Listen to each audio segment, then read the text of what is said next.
Olá. Durante a campanha do então candidato Jair Bolsonaro, ele prometeu que o seu relacionamento com o Congresso Nacional seria diferente. E principalmente que os ministérios não serviriam de moeda de troca na negociação com os partidos. A eleição do agora presidente Jair Bolsonaro mostra que a população aprovou essa ideia e a composição do seu ministério sugere que a promessa foi cumprida. Resta saber agora como isso será na prática. A chamada governabilidade, que é conseguir apoio do parlamento para as propostas do governo, começa a ser testada agora, com o início dos trabalhos no Poder Legislativo. Para saber o que esperar desse jogo político, que envolve, acima de tudo, a construção de acordos, eu recebo hoje quatro deputados. Delegado Valdir, de Goiás, líder do PSL. Pompeu de Matos, do PDT do Rio Grande do Sul. Alexandre Padilha, do PT de São Paulo. E José Rocha, da Bahia, líder do PR. Você, como sempre, é nosso convidado.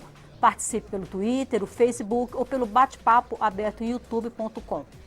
Senhores, boa noite, muitíssimo obrigado por terem aceito o nosso convite para o primeiro Expressão Nacional de 2019, um ano que, do ponto de vista político, tende a ser bem diferente dos demais. Nós temos um presidente da República que quebra, né, o debate, a disputa que havia, né, sempre entre PT e PSDB, quebrou completamente com isso, e temos um Congresso também bastante renovado. Delegado Valdir, o senhor é líder do partido do presidente Jair Bolsonaro, e eu gostaria de começar com o senhor falando em relação à formação da base de governo. Hoje nós procuramos na liderança do governo saber quantos parlamentares integram aqui na casa a base do governo. E a resposta que nós tivemos é que isso ainda está em formação. Segundo o DIAP, esse é o número mais simpático, vamos dizer, mais favorável ao governo, que aparece na imprensa. Segundo o DIAP, existem cerca de 256 parlamentares, deputados federais, na base do governo Bolsonaro. Mas 256 está muito longe dos 308 que são necessários, por exemplo, para a reforma da Previdência. E eu queria saber, então, como é que vocês vão fazer para conseguir montar essa base dentro desse novo jogo político proposto por Jair Bolsonaro. Boa noite, Maristela. Boa noite aos colegas parlamentares da mesa, a todos que nos assistem pelas redes sociais, Facebook, Instagram, que nos assistem pela TV Câmara. Eu penso que a questão da governabilidade, e eu até quero colocar o número, na verdade, hoje, se alguém fizesse a mesma pergunta para mim, eu diria que o governo Bolsonaro tem 55 parlamentares, que são inicialmente a base, que são o PSL, são 55 parlamentares do PSL. E a questão da governabilidade, ela vai ser construída pela Casa Civil, vai ser construída pelo líder do governo, e eu penso que esse diálogo já está sendo construído, e os parlamentares vão ser chamados. Foi mencionado pelo Onyx, que nos próximos dias estará trazendo até essa casa um gabinete para atendimento dos parlamentares aqui. E isso, a montagem dessa base do governo vai passar pelo respeito a todos os parlamentares, suas opções políticas, e a gente tem uma sinalização de alguns parlamentares hoje já, conforme o governo montou as suas bancadas. Temos uma sinalização da bancada evangélica, nós temos sinalização da bancada da agricultura. Então, esse foi uma das linhas que o presidente Bolsonaro decidiu fazer neste primeiro momento. Então, a gente aguarda essa construção.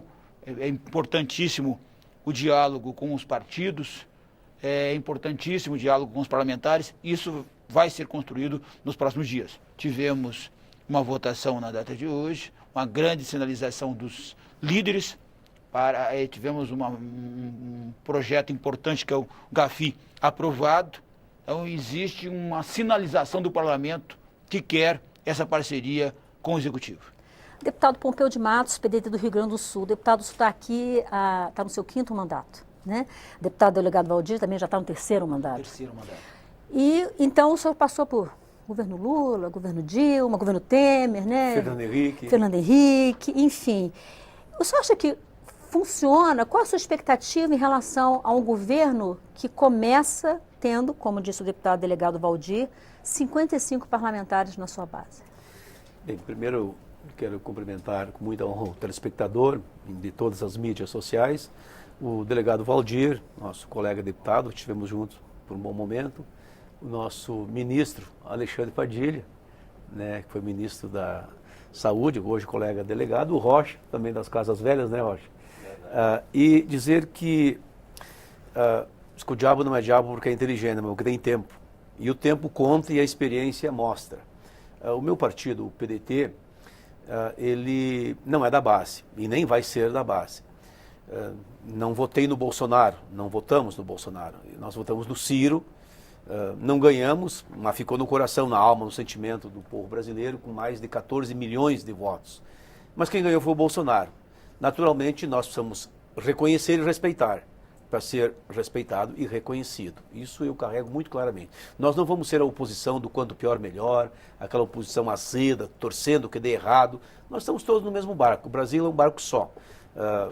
Naturalmente, se o barco afundar, todos vamos nos molhar, alguns vão se afogar e outros tantos vão morrer.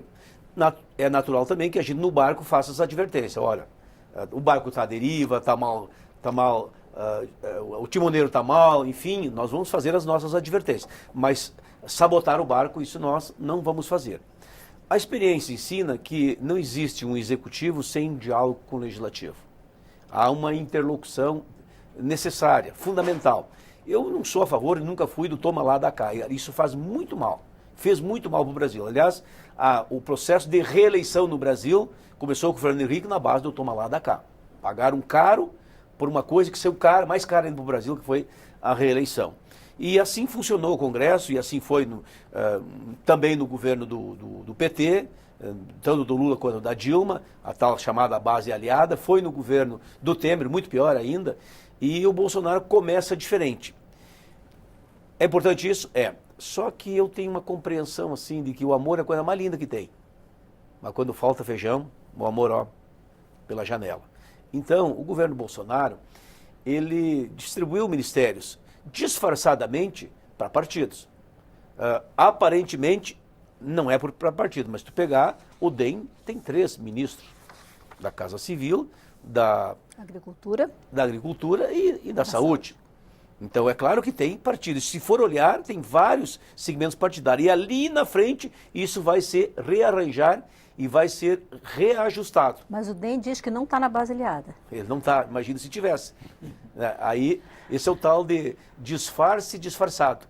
Então, a gente está acompanhando tudo isso, não estamos torcendo, azedando, torcendo que dê errado, mas nós temos uma leitura muito clara. O comportamento do PDT, e hoje teve uma votação, nós já demos a demonstração do nosso comportamento, nós não vamos votar projetos segundo o autor. Nós vamos votar o projeto conforme o conteúdo, como dizia o doutor Brizola. Se o autor é o Bolsonaro, nem por isso o projeto é ruim ou é bom. Vamos ver o que ele diz. Exemplo, o projeto de hoje, que tratou da questão do terrorismo, que aliás o PT criticou bastante. Mas sabe de quem que era o projeto originalmente? Do PT. O projeto era da Dilma, que fez o acordo da ONU, né, quando da disputa das Olimpíadas, enfim, depois da Copa do Mundo, fez o acordo com a ONU, o convênio.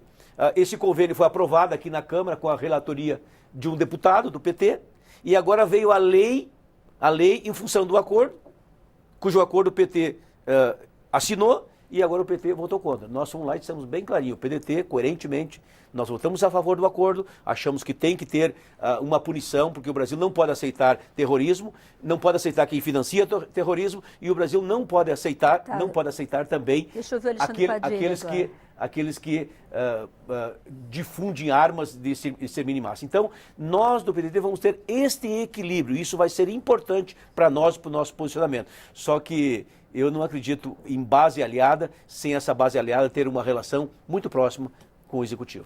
Deputado Alexandre Padilha, PT de São Paulo, deputado parlamentar de primeiro mandato, seja bem-vindo à Câmara dos Deputados. Mas o senhor tem uma larga experiência nesse processo das negociações, o senhor foi chefe de Secretaria de Relações Institucionais do primeiro governo Dilma e foi ministro da coordenação política do governo Lula. Então, eu queria me valer dessa sua experiência para entrar nessa nossa análise. O governo Lula, quando assumiu o primeiro mandato, também não tinha maioria no parlamento. Não era uma minoria tão minoria, mas não tinha maioria. Essa maioria só foi... E quando a gente fala em maioria, a gente fala em supermaioria, que é o que precisa para aprovar a emenda à Constituição.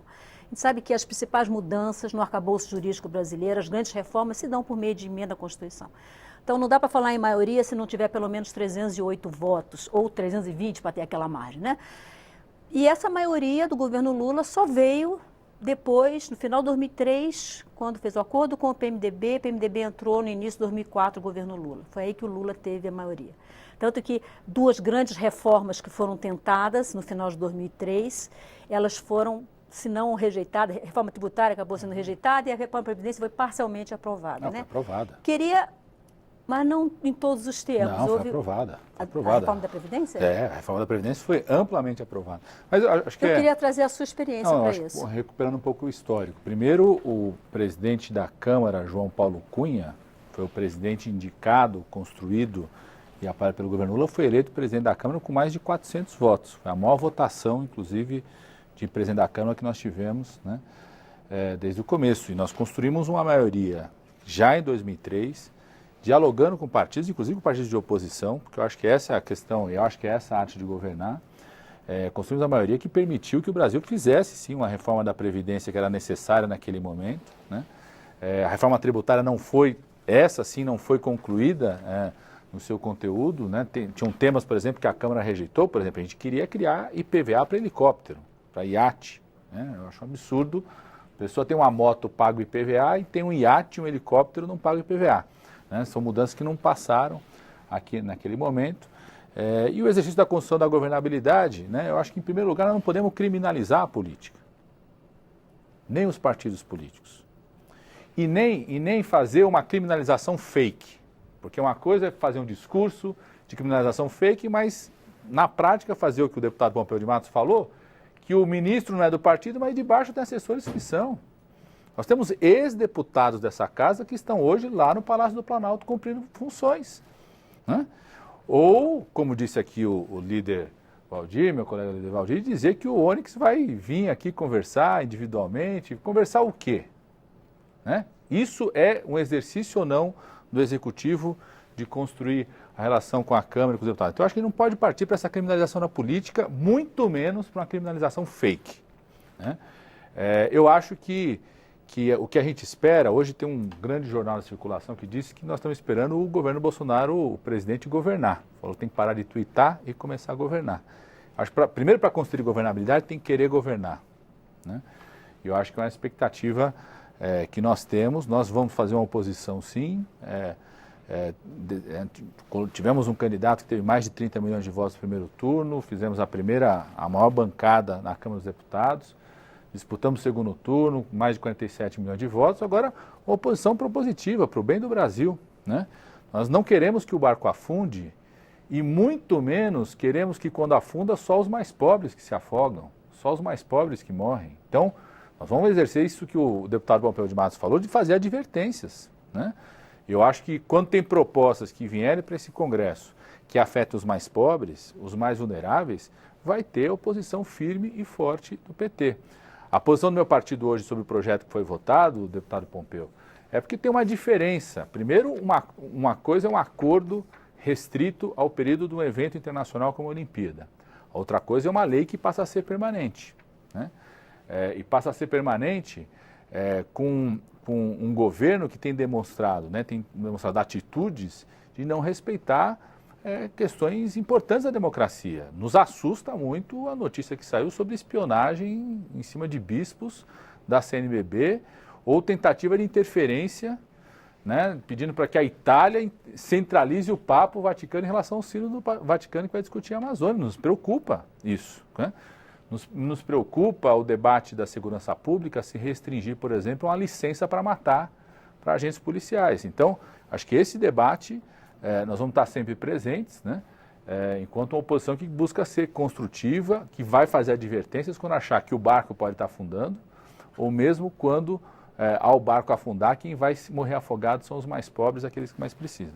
Deputado Zé Rocha, PR da Bahia, líder do partido. Deputado, o senhor parlamentar nessa bancada aqui que está há mais tempo, já está no seu 7º mandato. E eu queria também trazer essa sua experiência. O seu partido, ele foi da base do governo Lula, né? O PL era o antigo PL, Zé Alencar, foi da base do governo Dilma, foi da base do governo Temer. Eu quero saber como é que o PR está em relação ao governo Bolsonaro e como é que o senhor avalia, com a sua experiência de ser do governo, um governo que começa com uma base ainda em formação, com poucos parlamentares. Olha, quero cumprimentar todos os telespectadores das mídias sociais, cumprimentar nossa apresentadora Maristela, colega Pompeu de Matos, colega delegado Valdir, ministro Alexandre Padilha, e dizer, Maristela, que esse momento é do governo construir a sua base. A governabilidade, ela pressupõe maioria de parlamentares dentro da casa. E para se conseguir maioria, tem que se dialogar com os partidos. Nós temos todos os partidos na casa e que o governo tem que dialogar com todos para que nós possamos, aí sim, construir essa maioria para a governabilidade dentro de um projeto que venha a ser o melhor para o país. Nós estamos sintonizados naquilo que for melhor para o país, nós vamos apoiar nossa bancada, porque entendemos que esse momento é um momento importante para nós resolvermos as questões importantes do país.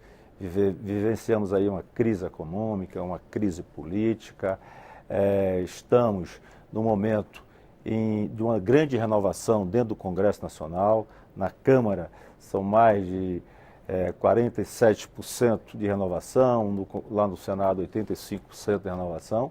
Então é um momento que a gente tem novos parlamentares de mandato e parlamentares jovens que chegam aí com muita garra e com muita vontade de debater o Brasil.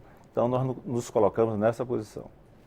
Deputado delegado Valdir, o senhor falou na sua primeira fala sobre a questão das bancadas, né?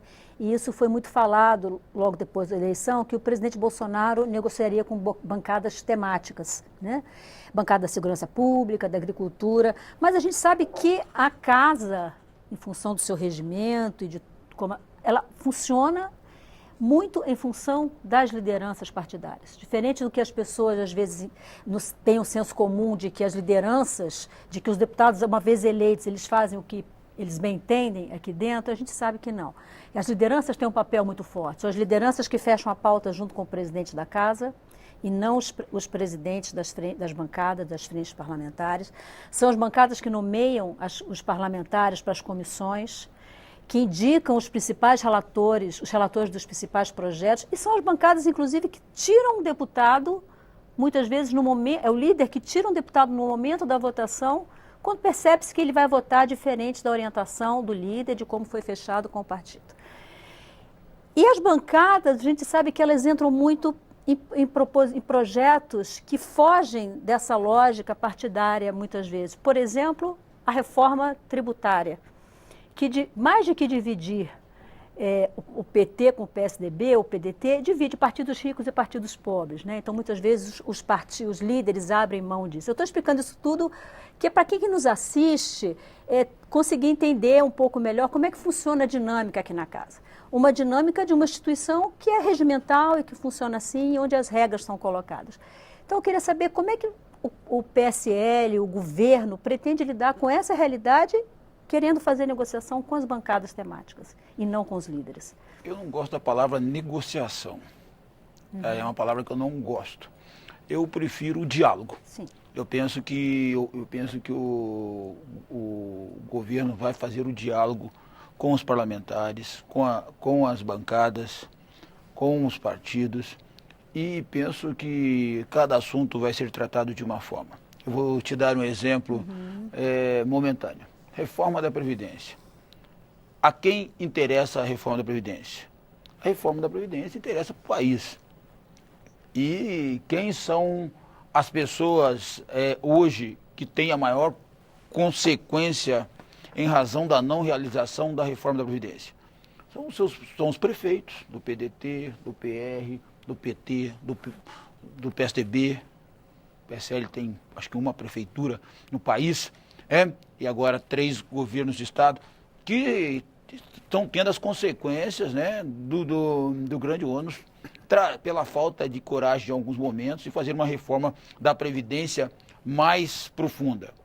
Nós queremos fazer o convencimento da sociedade, mas eu penso que os principais cabos eleitorais dessa reforma da Previdência serão os prefeitos. E cada parlamentar tem a sua base parlamentar. Tem o governador que tem influência. Então se une a isso. Além disso, eu penso que também nós vimos recente, numa eleição ao Senado, na eleição do Senado, sim, a modificação repentina, né, de toda uma linha construída para a eleição de um presidente, que em poucos minutos renunciou à candidatura, porque foi rapidamente os deputados os senadores perceberam a grande movimentação que acontecia nas redes sociais, e os parlamentares e os senadores abriram o voto. Cada um abriu o seu voto para dizer, olha, eu votei com A, com B, com C. E aqui na Câmara, eu penso que nós temos uma bancada renovada, uma bancada muito renovada, não é a renovação que teve no Senado. Então nós vivemos um novo momento. Então eu penso que haverão todas as situações. E nos preocupa, né? Eu vi um comentário aqui na bancada sobre espionagem. Na verdade, nos preocupa a Amazônia invadida por ONGs. Nos preocupa o saque que foi feito na Petrobras. Isso nos preocupa, na Petrobras, no Banco do Brasil. Isso nos preocupa. Preocupa o PSL mais de 64 mil mortes acontecidas no Brasil e o abandono. Nos preocupa o caos na educação. Nos preocupa as mortes que acontecem diariamente por causa da corrupção que destruiu o Brasil. E um presidente que está na cadeia e que acabou com o nosso país, destruiu o nosso país. E que mais pessoas estão na cadeia porque dilapidaram o nosso patrimônio. Isso nós não queremos. E eu diria para você, nós estamos poucos dias de governo, pouquíssimos dias. E me percebe que ações do nosso governo estão desesperando algumas pessoas. Nós, com poucos dias de governo, e o nosso presidente Bolsonaro disse que não é candidato à reeleição, nós vamos trazer para essa casa a reforma da Previdência. Nós vamos trazer para essa casa a reforma que possa dar mais segurança ao cidadão. Olha lá, o vigilante, a zeladora, que está no ônibus agora indo para casa. Nós vamos pensar naquela pessoa que está lá na periferia. Alguns que estavam até poucos dias e pensavam no seu bolso. Não, nós queremos pensar nas pessoas de bem desse país. É esse modelo que nós queremos de país. Governando com o parlamento, que aqui tem pessoas espetaculares, maravilhosas, e nós queremos devolver ao parlamento o protagonismo. Não vai ser do executivo, vai ser desses parlamentares que estão aqui. Deputado Pompeu de Matos, queria ouvi-lo em relação ao que eu falei, o funcionamento da casa, papel dos líderes, negociações com bancadas em detrimento dos líderes. Você acha que isso funciona na prática? Olha, a minha experiência conta que não funciona e não vai funcionar. O presidente da República vir aqui negociar com bancada evangélica, com bancada ruralista, com bancada da bala, com bancada não sei do que, dizer, aqueles temas que diz respeito à bancada ruralista, a bancada ruralista interage. Aquilo que diz respeito aos costumes que envolve a bancada evangélica, o governo e a bancada interagem, se entende. Aquilo que diz respeito aos interesses da questão armamentista, dialoga com quem?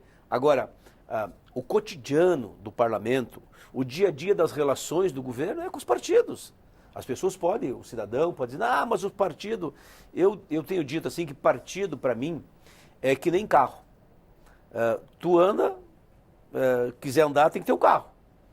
Mas eu não tenho meu carro. Então vai de Uber, vai de táxi, aluga, mas tu vai ter que ter um carro. Então os partidos são fundamentais para ti andar aqui dentro do parlamento. Como o carro é fundamental para ti andar na rua, sem o que tu não consegue ir longe. Então o governo, se não entrar para dentro dos partidos, dialogar com os partidos, com os líderes, com os deputados, com os parlamentares, enfim, ele não vai a lugar nenhum. E eu estou dando isso, não é o que eu quero, não é o que eu desejo, é o que é. É a leitura pragmática. Aliás, tu deste aqui a descrição clara de como funciona a casa. São regras, é elementar. Agora mesmo foi eleito presidente da Câmara dos Deputados. Quem elegeu? Os parlamentares. Como houve as conjecturas, ou como diz o delegado Valdir, como é que é o diálogo? O diálogo. Seja as negociações, dê o nome que quiser. Foram com os partidos, não foram com a bancada evangélica, a bancada da bala, a bancada do ruralista, a bancada disso. Não, foram com os partidos. Vão ter as comissões por partido, a indicação pelos líderes. E é assim que funciona. Então nós temos que ter muito claro. Agora, por exemplo, vem a reforma da Previdência.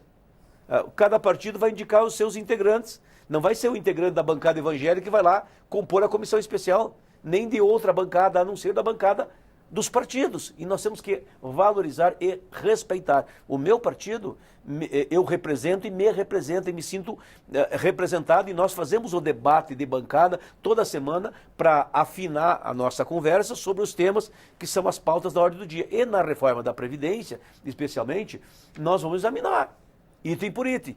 Eu, por exemplo, se querem fazer uma reforma da Previdência, pode fazer.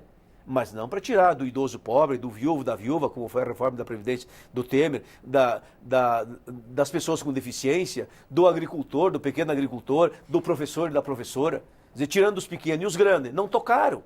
Então, se for mais do mesmo para fazer o pior, não conte conosco. Agora, se for tirar dos grandes, hoje mesmo, aliás, o ministro Guedes assinou um decreto, assinado também pelo presidente Bolsonaro, fazendo transferência de 608 bilhões. Eu estou falando bilhões, 608 bilhões transferência, cujo valor expressivo saiu do fundo de Previdência.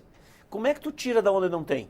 Se a Previdência não tem, como é que tu pode tirar 608 bilhões? Mas tiraram. Claro que não é só da Previdência, da questão fiscal também. Mas a maior parte saiu da Previdência. Uma Previdência quebrada. Então nós vamos debater esse assunto com muita profundidade, com muito respeito, e o debate vai acontecer intrapartidária. Entre os partidos, por dentro dos partidos, e é assim que a casa funciona. E na hora da votação são os líderes que vão para dentro do plenário orientar a votação da sua bancada.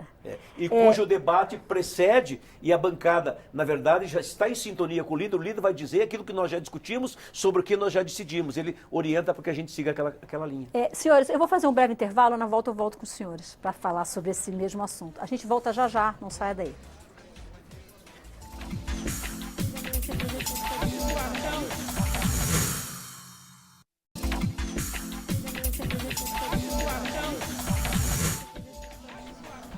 Olá, o Expressão Nacional está de volta. Hoje estamos falando da governabilidade de Jair Bolsonaro.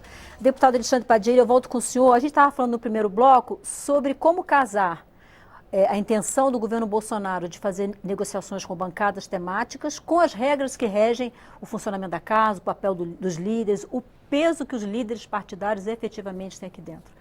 Eu acho que as ações são combinadas, não é só com as frentes temáticas, mas com a sociedade como um todo. Eu me lembro muito bem, quando fui ministro da coordenação política do presidente Lula, do Conselho de Desenvolvimento Econômico e Social que nós construímos, que uniam empresários, trabalhadores, universidade, e nesse conselho a gente tirava proposições, chamava o parlamento para discutir, e muitos dos temas vinham para o Congresso Nacional defendido por bancárias temáticas, mas com envolvimento dos partidos políticos, né? Não tenho dúvida nenhuma. O que eu acho que a gente precisa saber, viu, querido líder Valdir, a eleição acabou, passou, nós queremos saber o que o governo vai fazer, né? Porque se fala muito da reforma da Previdência, já temos mais de 40 dias de governo. Quer dizer, qual que é a proposta da reforma da Previdência? O que vem aqui para o Congresso para a gente debater?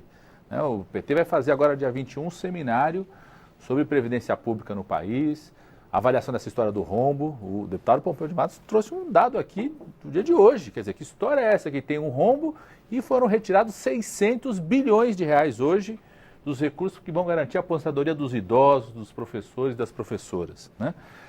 Os prefeitos têm que saber que muitas vezes uma proposta de reforma da Previdência que possa beneficiar no curto prazo a prefeitura pode prejudicar no médio prazo se isso afeta fortemente as políticas sociais, se aumenta a pobreza dos idosos, porque é na porta do prefeito que o idoso que reduz a sua renda vai bater, né? Uma parte da proposta apresentada aí pelo ministro Guedes, não sabe se é verdadeira ou não, né? Mas foi anunciada por ele, foi vazada para o debate, cortava, por exemplo, o benefício de prestação continuada, estabelecia que vai receber menos do que um salário mínimo, que era inclusive, né, as ações do benefício de prestação continuada na época da ditadura militar, isso impacta fortemente nos mais pobres, nos idosos, que estão lá nos municípios, que vão bater na porta dos prefeitos depois, né, para assistência à saúde, para conseguir se viabilizar, para a situação de moradia, né? Então, eu acho que o mais importante para a gente quer saber, ó, o governo começou, então qual que é a proposta real, concreta que vem para o Congresso, qual que é o debate, né?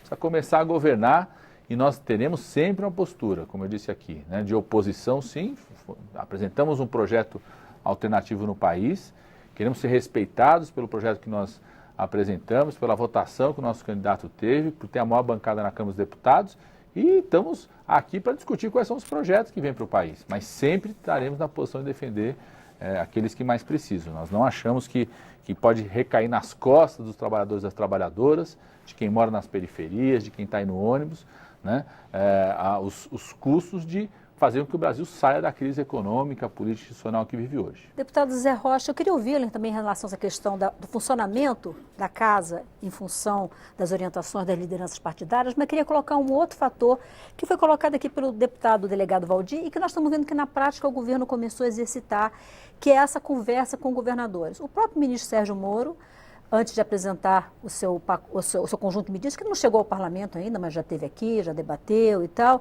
ele conversou com governadores. E o deputado delegado Valdir lembrou do peso que os governadores têm junto às suas bancadas. Eu queria ouvi-lo se, de fato, nessa nova formatação política que a gente tem em 2019, se governadores continuam tendo o mesmo peso que tinham, por exemplo, Antônio Carlos Magalhães, que foi do seu estado, que tinha, a gente sabia, um grande peso no Congresso Nacional.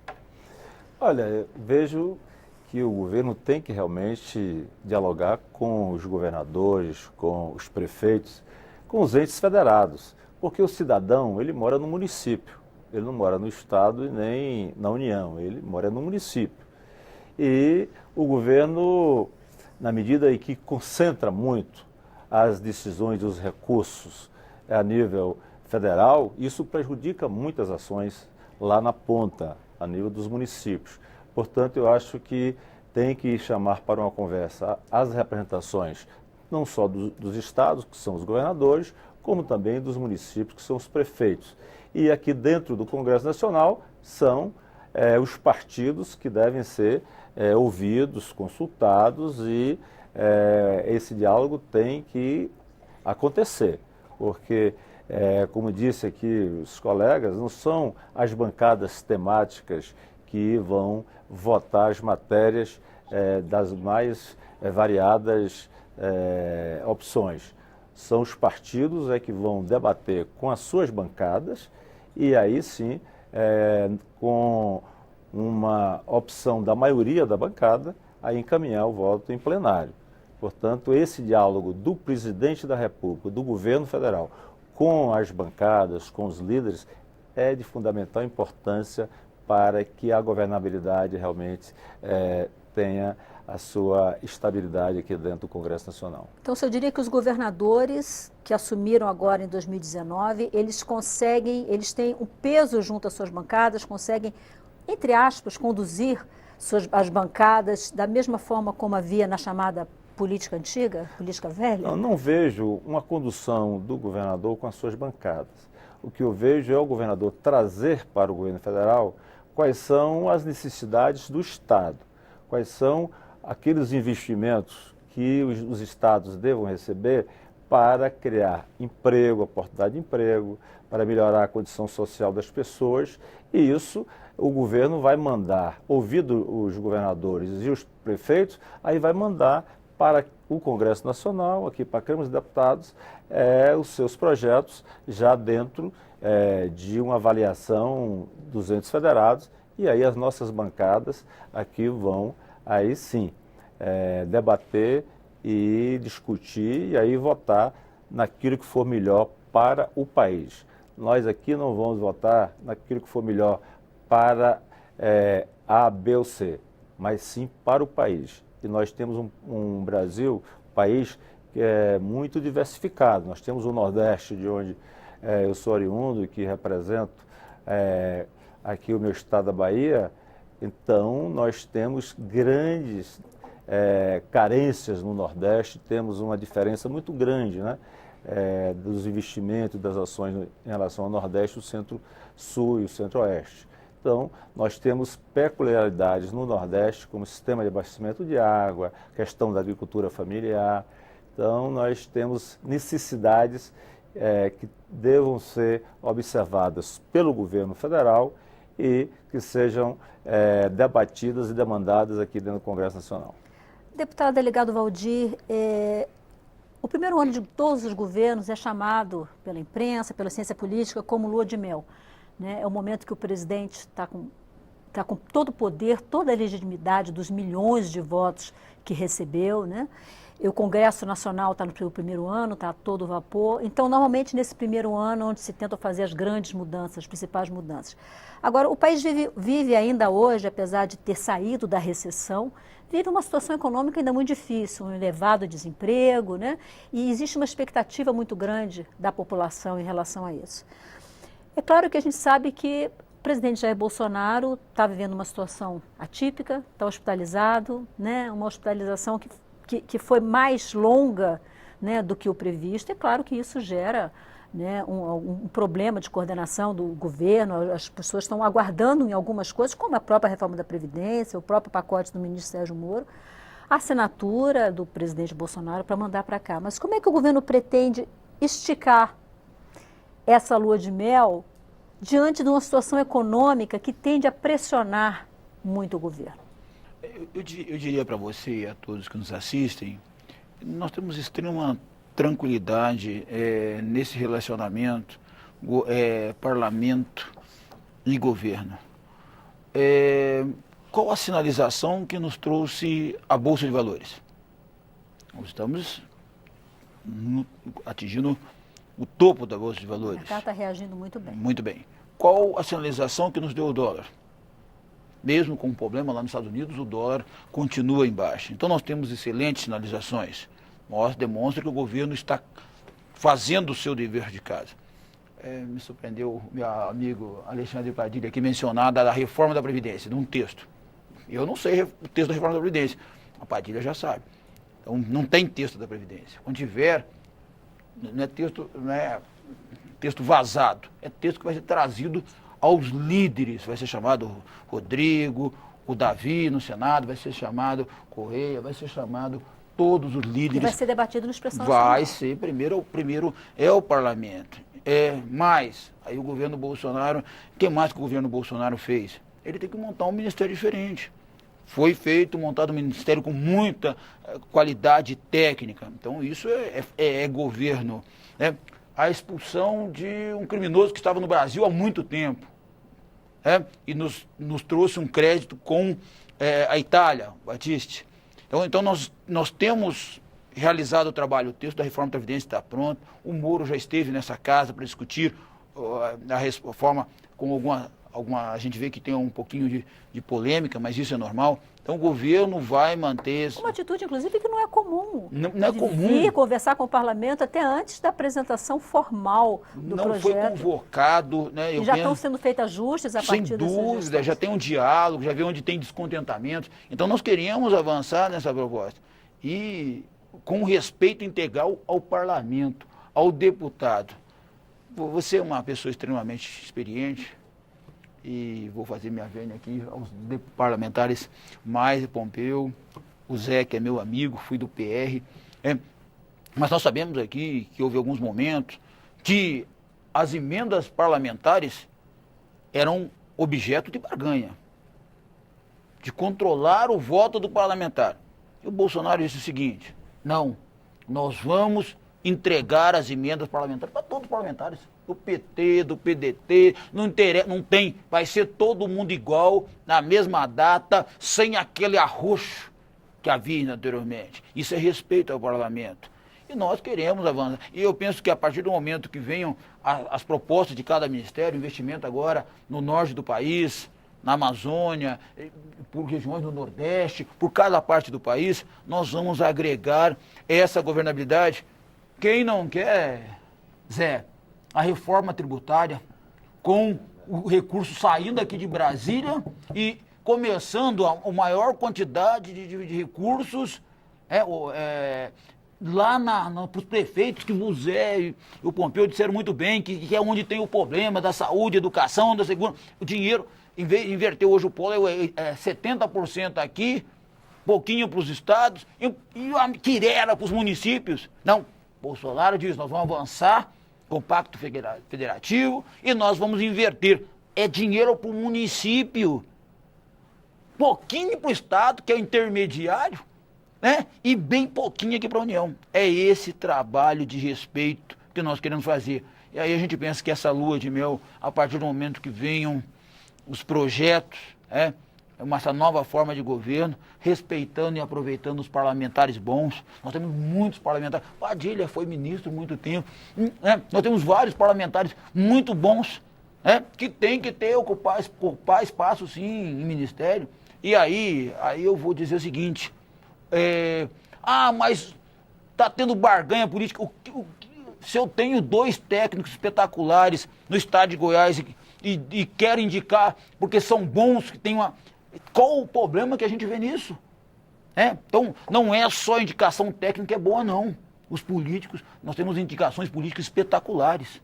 Nós temos muitos exemplos. Então, é essa linha que eu trago como resposta para a sua pergunta. Só para a título de informação, existem hoje 22 ministérios e secretarias com status ministerial, 9 deles são ocupados por agentes políticos, do Democratas, do MDB, do PSL, do Novo e do Patriota. Deputado Pompeu de Matos, até que ponto a forte presença nesse governo de técnicos, como foi bem falado aqui, e que é muito defendido pelo presidente Jair Bolsonaro, e a presença muito forte também de militares, né, em número que só se viu à época do regime militar, a presença de tantos militares no governo, até que ponto isso dificulta ou facilita, não sei, a formação da base, a negociação, os acordos, o diálogo com os partidos políticos? Olha, é uma expressão muito popular e que no Rio Grande a gente usa muito, e lá nas missões da onde venho, que diz que vassoura nova varre muito bem.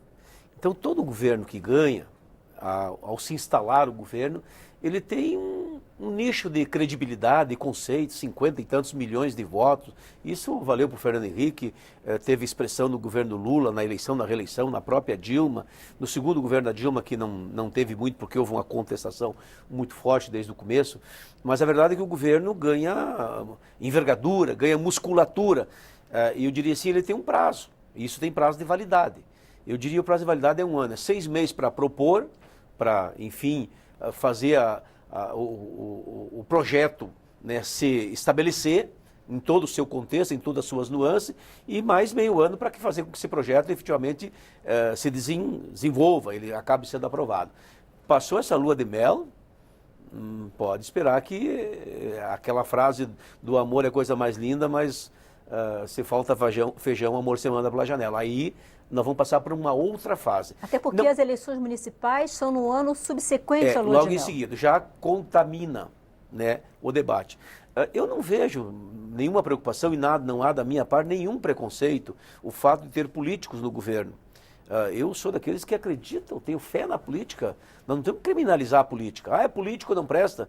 Não é porque é político que não presta e não é político que é bom também. As pessoas não são boas em função do lugar que nasce, nem do cargo que exerce, mas do comportamento que tem e das atitudes que toma. Então o senhor concorda com o que o delegado Valdir falou sobre o técnico do interior de Goiás? Não vejo nenhuma preocupação. Se tem técnicos, sejam bem-vindos os técnicos. Aliás, nós precisamos fazer essa miscigenação do corpo técnico. O ministro Padilha foi ministro e tinha um corpo técnico, eu sou testemunha, porque estive no Ministério lá muitas vezes sendo recebido por ele, tinha um corpo técnico qualificadíssimo. E assim vale, se tu pegares o próprio Mandetta agora, o ministro foi colega, meu colega deputado, nós na Comissão de Seguridade atuamos 4 anos juntos, é um político. Mas tem uma equipe técnica qualificadíssima que está lá com ele, ao lado dele, por ele, enfim, nos projetos. Então, não há nenhuma preocupação de ter militares. Qual é o problema?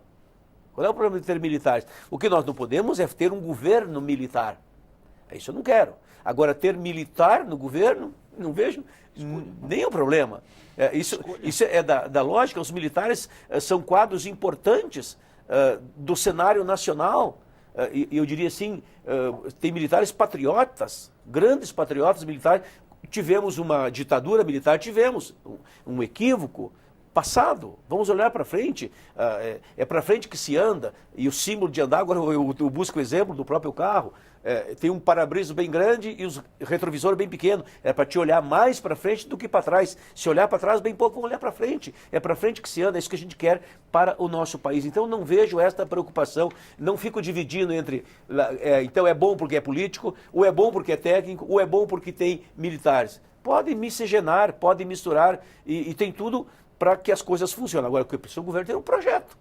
Não adianta tu ter lá ou políticos, ou técnico, ou militar, e não ter um projeto, não ter ações, e não ter uma relação com o Congresso Nacional. O Congresso Nacional foi eleito pelo povo, tem legitimidade. É a representação popular, é a voz sonante das ruas, sem deixar de ter essa sintonia, continuar essa sintonia perene, permanente com o cidadão, com o eleitor, com as mídias sociais. Mas a última palavra nesta relação é com o Congresso Nacional. E isso é fundamental para que um governo dê certo. Deputado Zé Rocha, o que o senhor me diz em relação a essa formação do Ministério do presidente Bolsonaro com técnicos, a presença forte dos militares? Aí eu queria até agregar o que o deputado Pompeu de Matos falou. Os militares de alta patente, eles têm uma formação muito rica. Do ponto de vista técnico, eles têm uma formação muito rica. O que o senhor acha que isso pode interferir na relação do governo com o Congresso Nacional? Olha, eu concordo com o colega Pompeu de Matos. Nós não podemos estar aqui carimbando civil e militar. São todos brasileiros. São todas pessoas que têm muito a contribuir com o país, tanto os militares quanto os civis. E quando se coloca essa dicotomia entre militar e civil, isso, o que Bolsonaro, o presidente, está fazendo justamente é isso, é demonstrar que não existe esse tipo de separação. São todas pessoas que ele está recrutando para o seu governo, pessoas realmente de alto padrão técnico. E na relação com o Congresso? Porque são pessoas de alto padrão técnico, mas são pessoas que não têm na sua formação, seja prática ou seja formação acadêmica, o relacionamento político, a vivência política. Até que ponto isso pode influenciar? Olha, a vivência política todos nós temos. Os militares também têm essa vivência política, porque eles são cidadãos como todos nós. Eles votam, eles acompanham as movimentações políticas, são candidatos. Nós temos, por exemplo, dentro do Congresso Nacional, diversos militares que são detentores de mandato, sim, não só militar, como também civil, polícia civil. Então, hoje não... No PDT tem o subtenente Gonzaga, nós Olha temos aí. também. Então, nós temos que acabar com essa questão, essa dicotomia aí entre civil e militar, porque nós somos todos brasileiros e temos que defender as coisas importantes para o nosso país. O Brasil já superou essa fase. Superou essa fase. Então, o que eu vejo justamente é a competência. Eu acho que nós temos que escolher pela competência e entregar. Eu acho que temos que entregar à população aquilo que realmente a população necessita e nós estamos aqui justamente para desenvolver esse papel.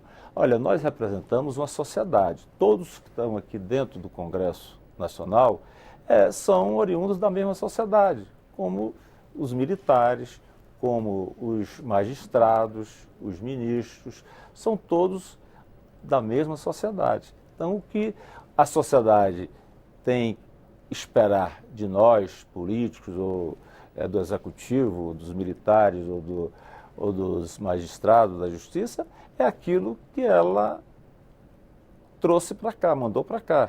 O que ela formou para ser militar, ou formou para ser magistrado, ou qualquer segmento, né? Nós representamos a nossa sociedade. Portanto, temos que aqui sim representar e muito bem, ser o exemplo, né, para que o povo brasileiro possa se orgulhar realmente de ter aqui representantes dignos e que defendam realmente as causas maiores do nosso país. Deputado Alexandre Padilha, como você acha que o governo Jair Bolsonaro pode esticar a lua de mel? Né? O deputado Pompeu de Matos falou que os 6 primeiros meses são os meses de apresentação das propostas. E no semestre seguinte, o segundo semestre, as coisas têm que começar a acontecer, porque senão a lua de mel começa a falhar, começa a virar um casamento assim de 30 anos, que já não está assim tão emocionante. O que o senhor me diz, ou diz para o delegado Valdir, o que pode ser feito para esticar esse período de lua de mel? Eu acho que como qualquer casamento, né? Ter relação, ser correto naquilo que fala, entregar aquilo que promete, né? Ser transparente. Acho que não existe casamento que não conviva bem sem transparência, né?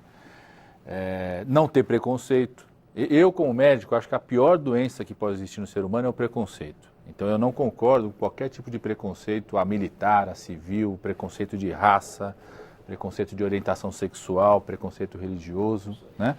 Agora, a ação dos militares, como a ação dos civis, tem que ser transparente, né? O que nós não podemos admitir é uma tutela militar, seja do Judiciário ou do Congresso Nacional. Eu vou dizer claramente, quando um membro das Forças Armadas se pronuncia publicamente sobre uma decisão que o STF vai tomar, ele está exercendo uma tutela militar que é inadmissível num país democrático, né? Então, eu acho que não pode ter preconceito nenhum a qualquer característica, mas o que a gente precisa é garantir a democracia. Eu acho que o general Heleno, defendo isso, o general Heleno tem que vir ao Congresso Nacional se explicar sobre a matéria de espionagem de bispos, de padres na Amazônia. Se tem uma avaliação por parte do general Heleno de que a Amazônia é ocupada por ONGs, ele tem que vir ao Congresso Nacional falar sobre isso, se explicar, faz parte. Ele não é mais só militar, ele é ministro, né? Cumpre um papel que tem que prestar contas. Eu acho que uma lua de mel se prorroga e um casamento fica bom quando tem transparência entre os parceiros, né? O casamento exige transparência, exige lealdade, exige fidelidade, né?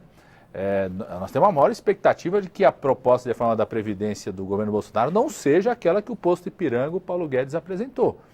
Porque durante toda a campanha o presidente Bolsonaro disse o seguinte: qualquer coisa da economia, quem vai responder é o posto Ipiranga, o Paulo Guedes. A proposta que o Paulo Guedes, o posto Ipiranga, apresentou para nós é um descumprimento, e eu acho que ela quebra qualquer possibilidade de uma lua de mel se transformar num casamento frutífero com a maioria da população, porque ela ataca a maior parte do povo brasileiro. Ataca os idosos, estabelece faixa etária, idade mínima similar para homem e para mulher, né? Então, eu acho que o meu conselho a quem quer preservar e manter uma lua de mel é ser transparente, fazer aquilo que prometeu na eleição, que seja cumprido de fato, né? E que apareça para o Congresso Nacional qual que é o projeto desse governo, porque até hoje não está tão claro qual que é o projeto. Eu preciso encerrar o programa. Eu quero agradecer ao deputado Alexandre Padilha, PT de São Paulo. Muito obrigada por sua vinda aqui no Expressão Nacional. Desejo sucesso, bom trabalho aqui na Câmara dos Deputados, seu primeiro mandato. Delegado Valdir, líder do PSL, deputado de Goiás, muito obrigada também. Desejo sucesso ao governo. Boa noite. A lembrar que tem mais uma ação do governo Bolsonaro, viu? Sim. Acabou com a hipocrisia da questão do porte da arma na residência. Já, decretinho assinado, da posse da arma, cidadão de bem já pode ter essa arma lá na fazenda, na casa, no comércio. Acabamos com essa hipocrisia, bandido armado e cidadão desarmado. Promessa cumprida, né, deputado? Mais uma de campanha. Deputado Pompeu de Matos, PDT do Rio Grande do Sul, muitíssimo obrigada também. Vamos ficar de olho no desemprego, que ninguém fala no desemprego. E o emprego dignifica o homem, a mulher, o cidadão, dá-lhe honra e autoestima. E nós não temos tratado essa questão do desemprego, que é gravíssima. Deputado José Rocha, PR da Bahia, líder do partido, muito obrigado também por sua presença. Eu agradeço e vamos realmente aqui lutar e trabalhar para um Brasil cada vez melhor e que o povo realmente se sinta orgulhoso de ser brasileiro. Você que nos acompanhou, agradeço a sua audiência. Na próxima semana, nós vamos falar sobre a crise financeira dos estados brasileiros. Os estados brasileiros estão numa situação muito difícil, uma situação fiscal muito difícil, e esse é o tema do Expressão Nacional da próxima semana. Eu sou Maristela Santana e a gente se vê na próxima terça, às 9 da noite, ao vivo, aqui na TV Câmara. Até lá.